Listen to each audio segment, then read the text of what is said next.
In this video, I will show you how to get eBay coupon codes in 2026 for your first order. So firstly, simply open up your eBay app or open it on the Chrome website. Once you've done that, click on this 3-line menu bar in the top right corner. Then click on sign in or register and create an account.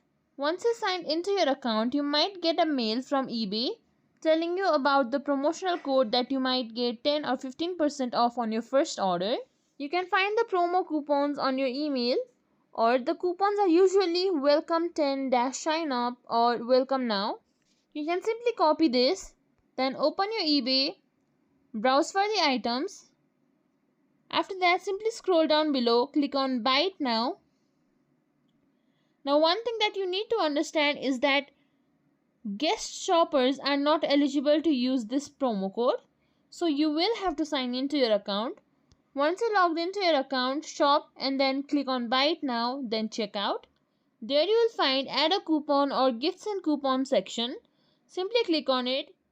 There enter the promo code or paste the promo code, then click on apply. After that, the discounted amount will be deducted. Then you can continue to confirm and pay. If you think this video was helpful, please like, share, subscribe to our channel, and thank you for watching.